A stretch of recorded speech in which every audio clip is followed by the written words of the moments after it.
이 시간 길거리 예배 중에 있습니다. 하나님의 위로와 복음 필요하신 분 계시면 이 부족한 종이 짧은 시간 말씀 나눌 텐데요, 함께 오셔서 듣는 시간 되었으면 좋겠습니다. 오늘 마태복음 4장 19절에서 20절 부르심에 응답하라 라는 제목으로 하나님의 말씀을 나누겠습니다. 제가 대표를 읽겠습니다. 말씀하시되 나를 따라오라, 내가 너희를 사람을 낚는 어부가 되게 하리라 하시니 그들이 곧 그물을 버려두고 예수를 따르니라. 오늘 부르심에 응답하라 라는 제목으로 하나님의 말씀을 나누겠습니다. 제가 어린 나이에 하나님께서 저를 사역자로 부르셨습니다. 4살 때에 제 어깨가 부러져서 이 장애인의 판정을 받았어요. 그때에 이 어떤 큰 기도원에 가서요, 저희 부모님께서 서원을 하셨습니다. 이 아이를 주의 종으로 드리겠사오니 하나님 살려만 주십시오. 멀쩡히 살아가게 해주십시오. 제 어깨는 그러고도 3번이 더 부러졌습니다.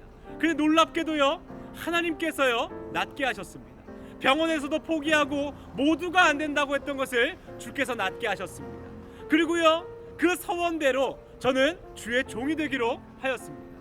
근데 얼마나 기쁘고 감사했는지 모르겠어요. 왜냐하면 저는 교회와 예배를 너무 사랑했기 때문입니다. 근데 하나님께서요 그 어린 나이에 저에게 꿈에서도 만나주시고 하늘의 구름을 통하여서도 만나주시고 저를 참 많이 만나주셨어요. 그럼 요즘은 제가 하나님을 만날까요? 그렇지 못하더라고요. 그렇지만 제 영적으로 제가 타락해서일 수도 있지만 이제는 그렇게 하나님이 저를 만나주시지 않아도 말씀을 통하여 찬양을 통하여 날마다 하나님을 만납니다. 근데 하나님께서요 저에게 저를 부르실 때에 저와 하신 약속이 있습니다. 그게 무엇이냐면요, 내가 너에게 모든 것을 다 주었다. 그러니 너는 순종만 하면 된다라고 말씀하셨어요. 저는 그 모든 것을 주셨다는 게요 능력인 줄 알았습니다. 야, 하나님 나에게 설교할 수 있는 능력, 찬양할 수 있는 능력 주셨구나. 그러니까 나는 순종만 하면 되는구나. 놀라운 것이요, 이 사역을 하고 주의 종의 부르심을 따라 갈 때마다 깨닫는 놀라운 것이 있다면요, 하나님이 저에게 능력을 주셨기에 제가 순종한 게 아니고 제가 순종했기에 하나님을 능력을 주셨던 것입니다. 이것은요 저에게만 해당되는 것이 아니에요. 하나님은 우리 모두를 부르셨습니다. 그리고 뭐라 말씀하십니까? 하나님 말씀 가운데 순종한다면 하나님은 우리에게 모든 것을 주시는 분입니다. 오늘의 이 마태복음 말씀 가운데요, 하나님은 예수님은요 제자들을 부릅니다. 뭐라고 하냐면 내가 너희로 사람을 낚는 어부가 되게 하리라. 이때 제자들은요 그물을 버려두고 예수를 쫓아갑니다. 우리가 이 말씀을 들을 때에 유의 깊게 봐야 하는 것은 그물을 버려둔다는 거예요. 이 그물이 무엇이냐면 내가 평생 의지했던 능력이라는 것입니다. 내가 먹고 사는 문제, 내 안정을 책임질 것, 그것을 내려놓고 오늘 예수를 따라가야 한다는 것입니다. 사울을 기억하십니까? 하나님께서 사울을 부르셨을 때요, 처음에는 스스로를 낮게 여겨서 하나님이 왕이 되시고 그 사울은 부름을 받은 종이었습니다. 그러나 시간이 지나니 어떻게 됩니까? 누가 진짜 왕이 되죠? 사울이 왕인 줄 압니다. 그러니 하나님의 음성에는 관심이 없는 것이에요. 그때 하나님께서 무엇라 합니까? 내가 사울 왕을 세운 것을 후회한다라고 말씀하십니다. 그리고 누구를 선택하십니까? 다윗을 선택합니다. 다윗은 사실요 정말 말할 수 없는 죄를 지은 죄인 중에 죄인입니다. 그럼에도 하나님께서 다윗을 왜 그토록 사랑했는 줄 아십니까? 다윗은 철저하게 그 왕의 자리에 하나님을 앉혔기 때문입니다. 어떠한 순간에도 이스라엘의 왕은 하나님이십니다를 고백했던 것이 다윗입니다. 오늘 하나님은요 우리를 부르십니다. 우리를 부르실 때요, 여러분 기억하십시오. 우리는 하나님이 부르시면 그것을 고통스럽다고 여깁니다. 또 나를 괴롭힌다고, 또 나의 소중한 것을 빼앗아간다라고 생각합니다. 나의 그물이 내가 얼마나 소중한지 주님 아시지 않습니까? 라고 때로는 거부합니다. 그러나 기억하십시오. 이 사람을 살리는 노래에서요 제가 참 은혜 받는 게 주 부르심 따라 한 걸음 한 걸음 내가 예수의 이름을 부르며 나아갔다고 착각했습니다. 근데 뭐라 그러냐면요, 벼랑 끝에 선 나를 주의 음성이 나를 이끌었다는 거예요. 우리는 모두 벼랑 끝에 서 있습니다. 내가 잘나고 내 능력으로 살아갈 수 있는 것이 아닌 한 발자국만 나아가면 죽을 수밖에 없는 벼랑 끝에 서 있다는 거예요.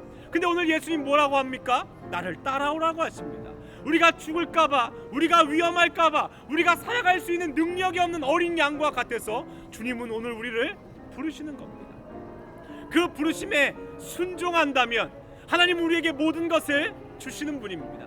제가 그것을 맛보며 살아가는 자입니다. 오직 주의 음성에만 순종해서 이 자리에 서 있습니다. 주님이 찬양하라 그러면 찬양했고, 주님이 멈춰서라 그러면 멈춰섰습니다. 근데 놀라운 것은요, 하나님은 진짜로 저를 먹이셨고 입히셨고 저에게 가정을 주셨고 사랑하는 아들을 주셨고, 그리고 오늘도 저를 지키시는 분이라는 겁니다. 오늘 모든 사람은 하나님께서 부르십니다. 나에게 나아오라, 나의 안에 거하라. 너희가 내 안에 거하면 너희가 풍성한 열매를 맺노라라고 말씀하십니다. 그러나 사탄은 뭐라고 얘기합니까? 너의 그물을 버리지 마. 너의 그물이 얼마나 귀한 줄 너도 알잖아. 네가 그것을 얻기 위해 얼마나 노력했니? 그러나 기억하십시오. 하나님은 벼랑 끝에 서 있는 우리를 구원하시고자 우리를 오늘 부르시는 것입니다. 주의 부르심에 순종할 때에 하나님 우리에게 모든 것을 주시는 분입니다. 그러니 오늘 혹시라도 주께서 나를 부르실 때에 나를 괴롭히시지 않을까, 또 나의 소중한 것을 빼앗지 않을까 하는 이 사탄의 유혹이 있다면 뿌리치시고 오직 우리의 구원 되시고 생명이신 예수님의 음성을 따라가는 진짜 참 그리스도인 되기를 이 시간 원합니다.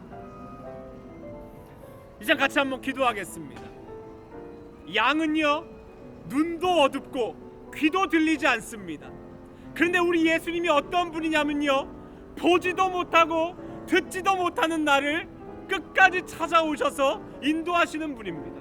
하나님은 오늘도 나를 찾아오시고 불러주십니다. 내가 주님을 위해 살았다고 생각했는데 그것이 아니었어요. 주님이 나를 위하여 살았던 것입니다. 이 시간 하나님의 부르심에 응답하십시오. 하나님의 부르심 가운데 순종하기를 바랍니다. 그 부르심만이 우리가 살아갈 수 있는 길입니다. 우리가 의지했던 그물이 있다면 이 시간 내려놓고 하나님 우리의 왕이 되어 주십시오. 하나님 내 삶의 주인 되어 주시옵소서. 우리 시간 같이 한번 기도하며 나아가겠습니다. 하나님 감사합니다.